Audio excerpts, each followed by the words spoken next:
ఈ video birth right సిటిజన్‌షిప్‌కి సంబంధించిన update అండి.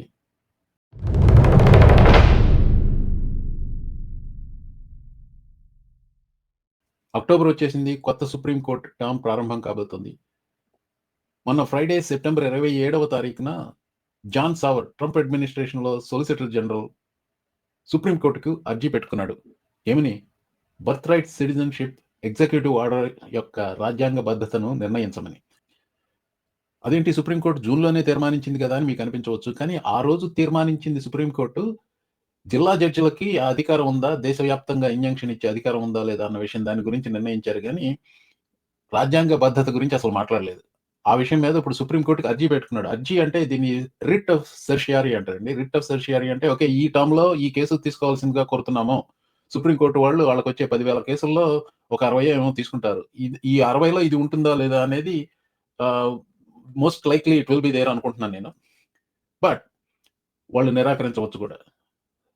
సరే, ఇక్కడ చాలా ముఖ్యమైన విషయం ఏంటంటే, చాలా తంతు నడిచింది ఇందులో. నేనే ఒక 5, 6 వీడియోలు పెట్టాను దీని గురించి. నేను పెట్టిన వీడియోలన్నిట్లోకి బర్త్ రైట్ సిటిజన్‌షిప్‌కి సంబంధించిన వీడియోలు పాపులారిటీ చాలా ఎక్కువగా ఉంది. కొంచెం అసలు ఏం జరిగిందన్నది మననం చేసుకోవటం ముఖ్యం.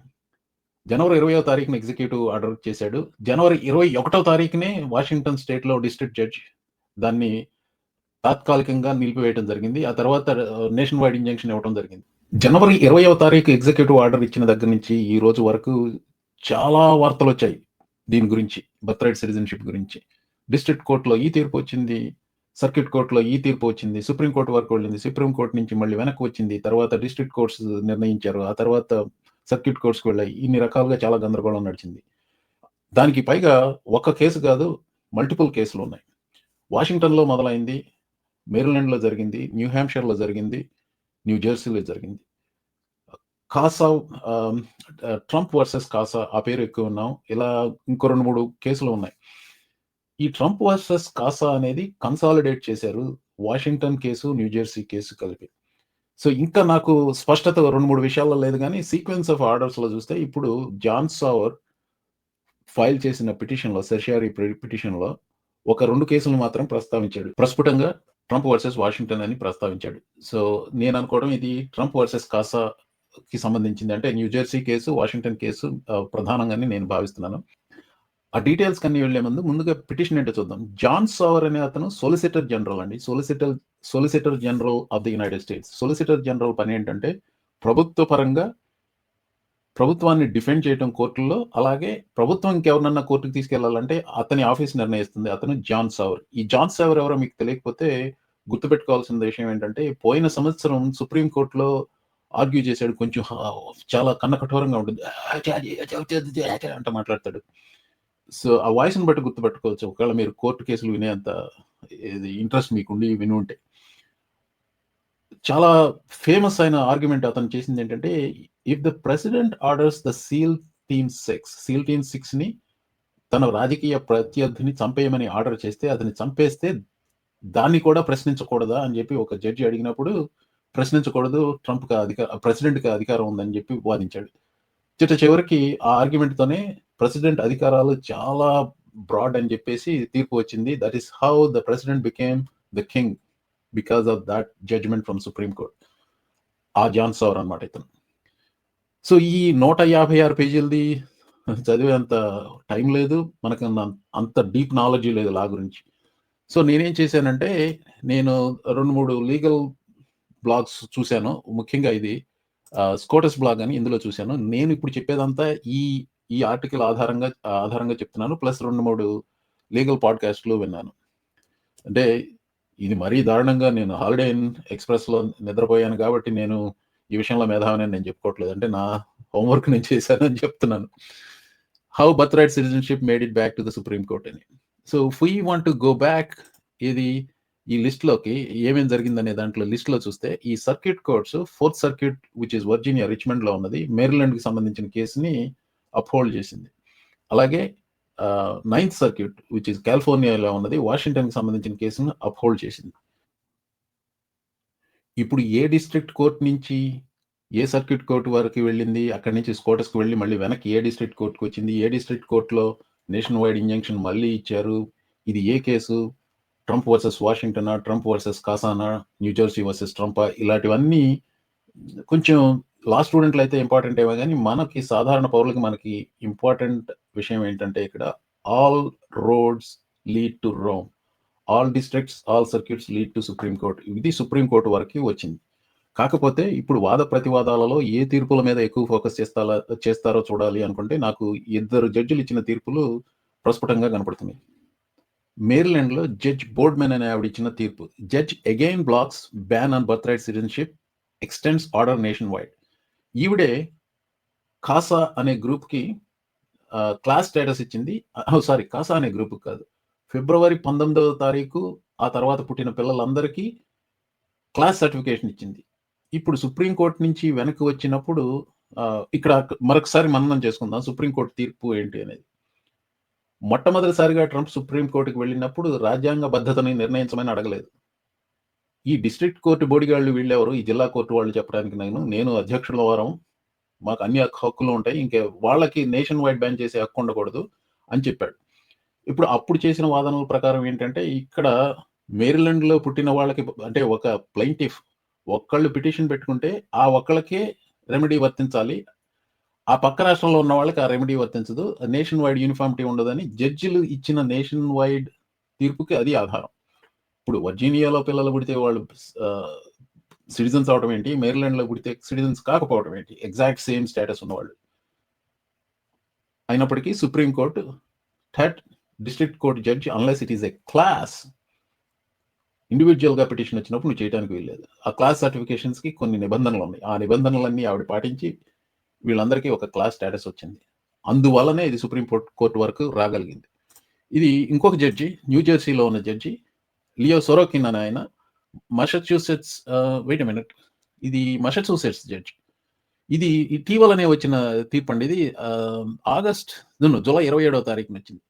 ఈ బోర్డ్మన్ అనే ఆవిడ అంతకుముందు జూలైలో ఇచ్చిన తీర్పును మళ్ళీ ఆగస్టు 7వ తారీఖున మళ్ళీ నొక్కి వక్కాణించాల్సి వచ్చింది. ఈయన లియో సొరోకిన్ అని ఆయన, ఈయన మసాచ్యూసెట్స్ జడ్జి. నేను న్యూజెర్సీ జడ్జి అన్నానేమో, మసాచ్యూసెట్స్ జడ్జి. ఈయన ఈ తీర్పులు ముఖ్యమైనవి, మనం అంత డీటెయిల్స్గా వెళ్ళాల్సిన అవసరం లేదులేండి. ఈవిడ పేరు డెబ్రా బోర్డ్మెన్, ఈయన పేరు లియో సొరోకిన్, ఈయన మసాచ్యూసెట్స్ జడ్జి. ఇప్పుడు రాజ్యాంగ బద్ధతని నిర్ణయించమని సుప్రీంకోర్టుని అడిగినప్పుడు రాజ్యాంగంలో ఏ భాగం గురించి మాట్లాడుతున్నారు అంటే అది 14th అమెండ్మెంట్ సెక్షన్ 1. దాంట్లో ఈ ఒక్క sentence, all persons born or naturalised in the United States and subject to the jurisdiction thereof are citizens of the United States and the state wherein they reside. ఇందులో ఏ విధమైన కన్ఫ్యూజన్కి తావులేదు. అందరూ చెప్పేది అదే, నేను నమ్మేది అదే. దాన్ని తెలుగులో చెప్పాలి అంటే యునైటెడ్ స్టేట్స్లో పుట్టిన లేదా చట్టబద్ధంగా పౌరసత్వం పొందిన ప్రతి ఒక్కరూ ఆ దేశ చట్టాల పరిధిలో, చట్టాలకు లోబడి కాదు, చట్టాల పరిధిలో ఉంటే వారు అమెరికా పౌరులు మరియు వారు ఉంటున్న రాష్ట్రానికి కూడా పౌరులే. సో ఈ క్లాజ్కు సంబంధించి వాద ప్రతివాదాలు సుప్రీంకోర్టు వాళ్ళు వింటారు. ఇది ఎలా నడుస్తుందంటే, ఇది బోరింగ్ అనిపించినా కానీ కొంత తెలుసుకోవాలి. ఫస్ట్ అండ్ ద ఫార్మోస్ట్ అండి, వాళ్ళు ట్రంప్ అడ్మినిస్ట్రేషన్ వాళ్ళు వెంటనే తీసుకోమని అడగలేదు. సెర్షియరీ అంటే మామూలుగా క్యూలో నిలబడి అడగడమే, ఎమర్జెన్సీ పిటిషన్ కూడా కాదు. ఈ సంవత్సరంలో నిర్ణయించవలసిందిగా కోరారు. అంటే 2025-26లో, అంటే అక్టోబర్లో మొదలవుతుంది సెషన్, జూన్ 30th ఎండ్ అవుతుంది కదా, ఈ మధ్యకాలంలో నిర్ణయించమంటే, అంటే దెర్ ఈజ్ నో ప్రెషర్. సుప్రీంకోర్టు తీసుకోవాల్సిన అవసరం లేదు. 10,000 కేసులు ఏమో వస్తాయి వాళ్ళకి సంవత్సరానికి, ఒక 60 మాత్రమే తీసుకుంటారు. కానీ ఇది తీసుకునే అవకాశం ఉందని అందరూ అంటున్నారు. సరే చూద్దాం తీసుకుంటారో లేదు. నేను ఈ కేసుకు సంబంధించిన విన్న లీగల్ పాడ్కాస్ట్లో నన్ను ఆకట్టుకున్న విషయం ఏంటంటే, జాన్ సవర్ ఆర్గ్యుమెంట్ ఏంటి, ఇక్కడ ఏ రకంగా తీసుకొస్తున్నాడు, ఈ కేసుని సుప్రీంకోర్టు ఎలా ఫ్రేమ్ చేస్తుంది అనేది. ఈ ఫ్రేమింగ్ అనేది చాలా ముఖ్యమండి. ఇప్పుడు ఆర్గ్యుమెంట్కి ఏ కోణంలో ఆలోచిస్తారు, ఏ కోణంలోంచి చూస్తారు అనేది చాలా చాలా చాలా ముఖ్యం. జాన్ సవర్ సేయింగ్, అమెరికన్ పౌరసత్వం మన రాజకీయ నాయకులను ఎన్నుకునే హక్కు చట్టబద్ధంగా అర్హత ఉన్న వారికి మాత్రమే ఇవ్వబడుతుందని ప్రభుత్వం నిర్ధారించుకోవడంలో బలమైన ఆసక్తి ఉంది అని తను చెప్తున్నాడు.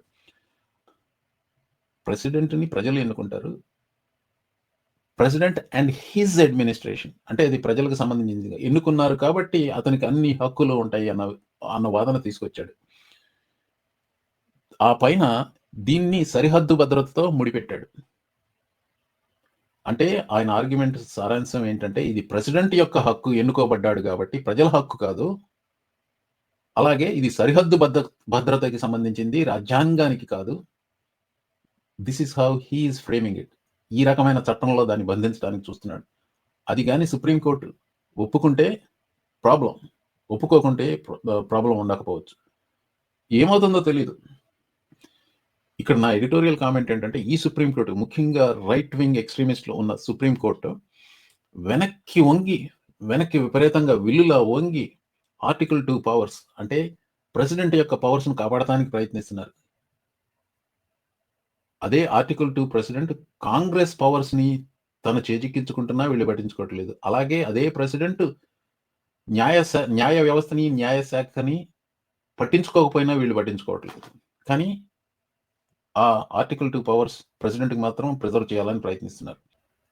అయినప్పటికీ నా ఉద్దేశంలో సుప్రీంకోర్టుకి ఈ 14th Amendment Section 1, all persons born or naturalized in the United States and subject to the jurisdiction thereof are citizens of the United States and of the state wherein they reside. అందుకనే అంటున్నాను, ఈ supreme court కూడా Trump executive order రాజ్యాంగ విరుద్ధం అని చెప్పి తీర్పిస్తుందని నేను అనుకుంటున్నాను. ఏమవుతుందో వేచి చూడాలండి. Of course, if you are a young couple expecting a kid in the near future or planning on having a kid in the near future, it is unsettling. But unfortunately, enough of people in this country chose this con man, mentally disturbed, deranged man as our president. We are all facing these consequences, whether we are citizens or non-citizens, legal or illegal. Illegal, don't have too much sympathy for them, but the rest of us, we'll get through this.